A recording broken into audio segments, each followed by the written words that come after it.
pagi Bapak Ibu Saudara sekalian yang dikasihi oleh Tuhan. Mari pada pagi hari ini kita mau sama-sama satukan hati untuk masuk dalam hadirat-Nya. Haleluya Yesus. Terima kasih Tuhan. Bila ku buka mataku dan lihat wajah-Mu, ku terkagum. Bila ku lihat hidupku dan karya tangan-Mu, ku tersanjung karena semua yang baik dalam hidupku itulah karya-Mu. Kau beri kesempatan yang baru dan ku ingin mengenal-Mu Tuhan lebih dalam dari semua yang ku kenal.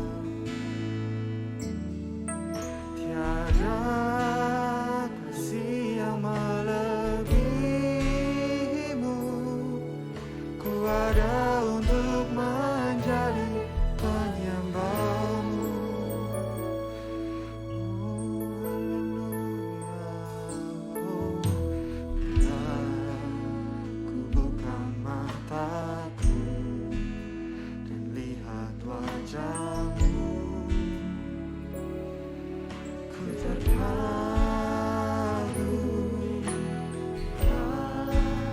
Ku lihat Hidupku dan karya tangan, ku tersanjung karena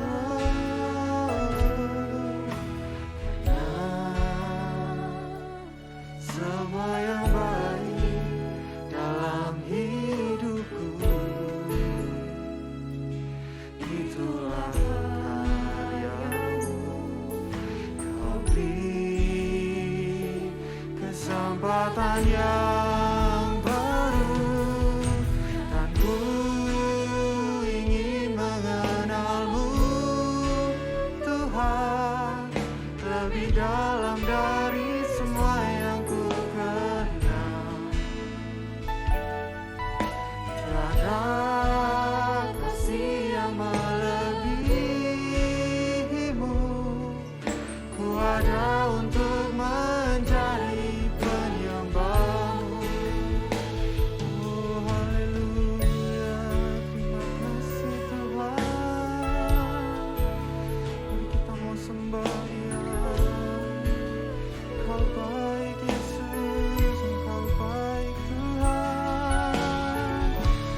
Oh, terima kasih Yesus, Engkau baik. Oh, terima kasih Yesus.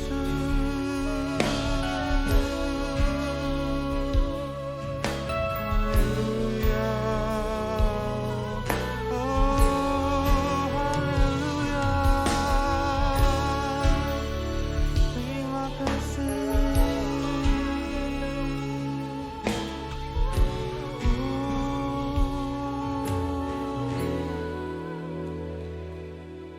Dan ku ingin mengenal-Mu Tuhan lebih dalam dari semua yang ku kenal. Tiada kasih yang melebihi-Mu. Ku ada untuk menjadi dan ku ingin mengenal-Mu Tuhan lebih dalam dari semua yang ku kenal. Tiada kasih yang ada untuk menjadi penyembah-Mu. Ku ada untuk menjadi penyembah-Mu. Ku ada untuk menjadi penyembah-Mu. Terima kasih Yesus.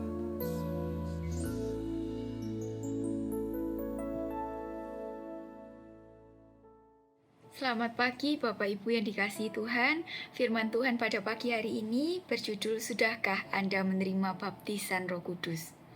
Sebelum kita beranjak lebih lanjut, kita akan sepakati bersama bahwa tanda awal menerima baptisan Roh Kudus atau kepenuhan Roh Kudus adalah glosolali atau bahasa roh. Hal ini tidak dapat disangkal lagi Bapak Ibu sekalian karena sudah disebutkan di dalam Alkitab, di dalam Kisah Para Rasul 2 ayat 6, Kisah Para Rasul 10 ayat 47, Kisah Para Rasul 19 ayat yang ke-6. Namun tidak semua orang yang berbahasa roh adalah orang yang kepenuhan Roh Kudus Bapak Ibu. Karena hari-hari ini banyak sekali orang yang belajar untuk mengucapkan bahasa roh, di mana itu berarti bahasa roh ini tidak berasal dari Roh Kudus yang sesungguhnya. Ya, pada pagi hari ini kita akan membahas tentang penuh Roh Kudus yang sesungguhnya. Poin yang pertama, mengapa kita perlu dibaptis dan penuh Roh Kudus? Karena Roh Kudus adalah sumber hidup Bapak Ibu. Di dalam Yehezkiel 37 ayat 1 sampai 14 dikatakan bahwa Tuhan membawa Yehezkiel kepada sebuah penglihatan. Pada saat itu Yehezkiel dibawa untuk melihat tulang-tulang yang amat sangat kering Bapak Ibu, yang sangat banyak berhamparan di lembah. Tuhan menyuruh Yehezkiel untuk berfirman kepada tulang-tulang itu. Kemudian apa yang terjadi? Ada suara berderak-derak dan ada getaran yang hebat. Satu persatu tulang mulai tersambung, tumbuh urat-urat, tumbuh daging, kemudian tumbuh kulit. Inilah kekuatan firman Tuhan. Tetapi di ayat yang ke-8 disebutkan bahwa mereka masih belum bernafas. Mereka masih mati dan berupa mayat, Bapak Ibu. Apa yang selanjutnya terjadi? Selanjutnya yang kedua, Tuhan menyuruh Yehezkiel untuk berfirman kepada nafas hidup untuk berhembus dari 4 penjuru angin. Nafas hidup dan angin, kita semua tahu ini adalah gambaran dari Roh Kudus, Bapak Ibu sekalian. Dan kemudian yang terjadi adalah dikatakan pada waktu nafas hidup masuk kepada mayat-mayat itu, mereka menjadi hidup, menjadi sebuah pasukan yang besar dan dahsyat Bapak Ibu sekalian. Apa maksud dari semuanya ini? Ya, kadang-kadang kita melihat gereja itu menjadi sesuatu yang heboh, yang terdengar gaungnya di sana-sini, terkenal. Seperti dikatakan di ayat yang tadi bahwa ada suara yang berderak-derak, ada suara yang heboh dan hebat. Tetapi apakah roh Allah yang hidup ada di sana? Apakah itu hanya sekedar kehebohan, namun belum bernafas dan masih berupa mayat? Kapan gereja atau umat Tuhan bisa menjadi pasukan yang dahsyat Bapak Ibu? Yaitu saat mereka dipenuhkan dengan Roh Kudus. Saat itulah mereka baru bisa menjadi pasukan yang benar-benar bergerak, hidup, dan efektif. Inilah dahsyatnya kekuatan firman Tuhan yang ditambah dengan penuh Roh Kudus. Namun sayangnya, fenomena akhir-akhir ini yang terjadi adalah banyak umat Tuhan yang untuk mendengar firman Tuhan saja memilih, Bapak Ibu sekalian, memilih firman Tuhan yang ringan, yang lucu, yang enak didengar, yang menyenangkan dan yang menghibur saja. Ya, sepertinya memotivasi dan memberi semangat. Namun tidak mau belajar lebih dalam untuk mengenal firman Tuhan dengan bermacam-macam alasan. Padahal yang kita butuhkan jauh lebih dari itu Bapak Ibu. Kita perlu membangun umat Kristus sebagai sebuah pasukan yang kuat dan efektif untuk tujuan kekekalan. Dan itu hanya bisa diperoleh jika masing-masing dari kita dipenuhkan oleh Roh Kudus. Jangan sampai kerohanian kita seperti tulang-tulang kering itu. Jangan sampai kerohanian kita kita hanya hidup dengan firman Tuhan saja tanpa Roh Kudus juga, hasilnya hidup rohani kita akan terasa kering dan hambar. Karena sumber hidup itulah adalah Roh Kudus, Bapak Ibu sekalian. Namun, pertanyaannya lagi, bukankah saat kita menerima Yesus otomatis kita menerima Roh Kudus? Benar sekali, Bapak Ibu, hal itu tidak salah. Saat kita menerima Yesus, otomatis kita akan menerima Roh Kudus di dalam diri kita. Namun, apakah Roh Kudus itu sudah memenuhi kita? Atau Roh Kudus itu hanya didiamkan saja di dalam diri kita dan kita tetap penuh dengan kedagingan kita? Ya, kita beranjak kepada poin yang kedua. Kalau begitu, apa yang perlu kita lakukan? Di dalam Kejadian 8 ayat ke-9 disebutkan, lalu Nuh mengulurkan tangannya, ditangkapnya burung itu dan dibawanya masuk ke dalam bahtera. Kita semua tahu bahwa burung merpati ini adalah simbol dari Roh Kudus. Ayat ini menunjukkan kepada kita bahwa harus ada tindakan yang aktif dari diri kita sendiri. Tidak cukup bahwa kita hanya ingin saja dipenuhkan Roh Kudus, tetapi hanya diam dan menunggu. Harus ada kolaborasi dan kerjasama antara Roh Kudus dan diri kita sendiri. Diperkuat di dalam Matius 7 ayat yang ke-7. Dikatakan bahwa mintalah, carilah, dan ketoklah. Tidak hanya meminta, tetapi kita harus mencari dan mengetok, Bapak Ibu. Ada usaha yang aktif dari diri kita sendiri.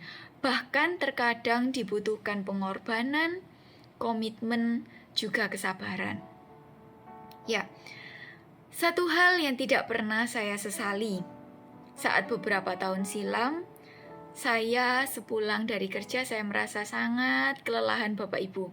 Hari itu, pekerjaan saya lebih dari biasanya. Maka fisik saya pada hari itu terasa lemah, tidak seperti biasanya. Nah, pada malam hari itu, ada persekutuan doa yang diadakan di rumah salah satu jemaat. Ya kebetulan, rumahnya sangat jauh dari tempat kerja saya. Dari ujung ke ujung, Bapak Ibu. Namun, saya tetap berkomitmen untuk mengikuti persekutuan doa itu. Ternyata, tanpa disangka-sangka, malam itu adalah waktunya Tuhan membaptis saya dengan Roh Kudus untuk pertama kalinya, Bapak Ibu. Saya pada malam hari itu penuh dengan Roh Kudus dan berglosolali untuk pertama kalinya di sana. Ya, kita tidak bisa memprediksi kapan waktu Tuhan mau membaptis kita dengan Roh Kudus, Bapak Ibu. Janganlah kita melewatkan waktu-waktu persekutuan kita dengan Tuhan dengan berbagai macam alasan. Dengan alasan capek, tidak kuat lagi untuk bersekutu dengan Tuhan. Karena kita tidak pernah tahu kapan Tuhan ingin membaptis kita dengan Roh Kudus. Kalahkan segala kedagingan kita dan kelemahan fisik kita, Bapak Ibu. Pengorbanan, komitmen dan kesabaran, hal-hal itulah yang kita butuhkan untuk merasakan pengalaman penuh dengan Roh Kudus, untuk merasakan pengalaman dibaptis dengan Roh Kudus yang dahsyat, Bapak Ibu. Saya rindu kita semua untuk semakin semangat memanfaatkan momen 10 hari doa ini, Bapak Ibu, untuk masing-masing dari kita dipenuhkan dan dibaptis dengan Roh Kudus. Jangan kendor. Doa saya untuk semua saudara yang belum dibaptis dengan Roh Kudus, biarlah Tuhan memenuhkan saudara dengan Roh Kudus, terutama di dalam momen 10 hari doa ini. Dan bagi saudara yang sudah dipenuhkan dengan Roh Kudus, biarlah urapan Roh Kudus bekerja semakin dahsyat di dalam diri Bapak Ibu sekalian. Tuhan Yesus memberkati. Mari kita berdoa.